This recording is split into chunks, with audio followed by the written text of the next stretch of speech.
Doctor Aleem Patel ने मनपा आयुक्त सौम्या शर्मा से मुलाकात कर उन्हें ज्ञापन सौंपा। इस ज्ञापन के माध्यम से उन्होंने चर्चा कर पश्चिम मुस्लिम बहुल क्षेत्र में 33 केवी के सब स्टेशन के लिए महावितरण कंपनी को 2 एकड़ जमीन दिए जाने के संदर्भ में बात कही। आपको बता दें कि बीते 15 से 20 वर्षों से पश्चिम मुस्लिम बहुल क्षेत्र में क्षेत्रवासियों को बिजली की कम आपूर्ति होने के चलते परेशानी उठानी पड़ रही है, जबकि इस संदर्भ में डॉक्टर अलीम पटेल द्वारा वर्ष 2020 से समय समय पर महावितरण एवं मनपा से पत्र व्यवहार किए गए हैं और महावितरण द्वारा जानकारी बताई गई है कि अल अजीज फंक्शन हॉल के सामने 2 एकड़ जमीन अब तक मनपा द्वारा अधिकृत तौर पर हस्तांतरित नहीं की गई है, जिसके चलते पश्चिम मुस्लिम बहुल क्षेत्र में अल अजीज फंक्शन हॉल के सामने 33 केवी के सबस्टेशन का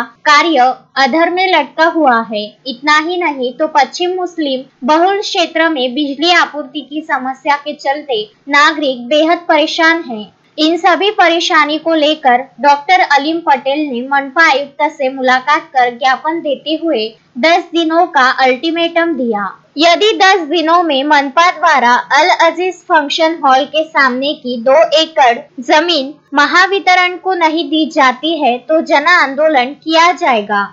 आज हम लोग मनपा आयुक्त मैडम से मुलाकात करने आए हैं।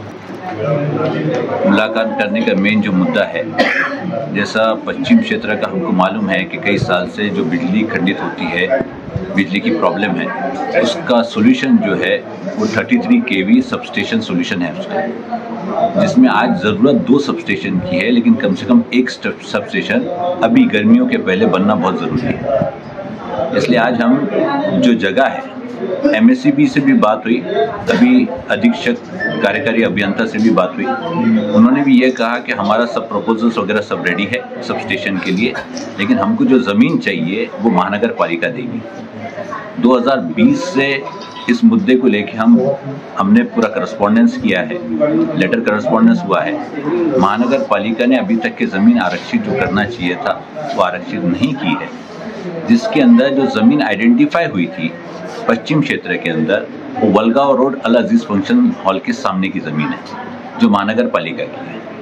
2 एकड़ ज़मीन दरकार है सबस्टेशन के लिए। अगर 2 एकड़ ज़मीन मिल जाती है तो वहाँ सबस्टेशन बन जाएगा। हाल ही में हमको ये पता चला है अमरावती के अंदर, जैसे नेहरू मैदान हो, डिप्टी ग्राउंड हो या अल अजीज फंक्शन हॉल के सामने की जगह हो, ये सब ज़मीनों पे BOT बेसिस पे कंस्ट्रक्शन करवाने का ये प्लान जो चल रहा है।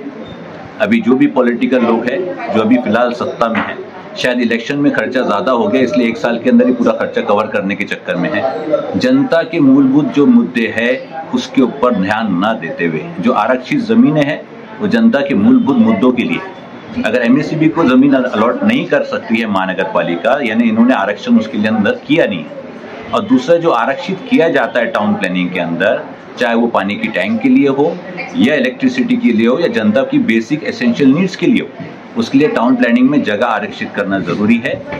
ज़्यादातर अमरावती में ये देखा जा रहा है कि आरक्षित ज़मीन को जो आरक्षण है वो ख़त्म किया जा रहा है, कहीं ना कहीं साठगांठ करके ऊपर के लेवल पे ये आरक्षण ख़त्म कर रहे हैं। तो हमारे लिए, जनता के लिए जो मूलभूत सुविधा है, जैसे इलेक्ट्रिसिटी है, पानी है, हॉस्पिटल्स है, इसके लिए जगह महानगर पालिका कब देंगे, इसी प्रश्न को लेकर हम लोग यहाँ पे आए हैं। चाहे वो नेहरू मैदान की ज़मीन हो, चाहे डिप्टी ग्राउंड की ज़मीन हो या अल अजीज फंक्शन हॉल के सामने की ज़मीन हो, हम इसकी बंदरबाट होने नहीं देंगे। ये जनता की ज़मीन है और जनता के काम में आना चाहिए, मूलभूत अधिकार। जय। शोएब खान, विदर्भ न्यूज, बडनेरा। श्रद्धा फैमिली शॉपिंग में जाएंगे हम सभी, साड़ियों की नई डिजाइन देखो यहीं से लाएंगे। श्रद्धा फैमिली शॉपिंग में जाएंगे हम सभी, लेडीज जेंट्स बच्चों की हर फैशन लाएंगे सभी।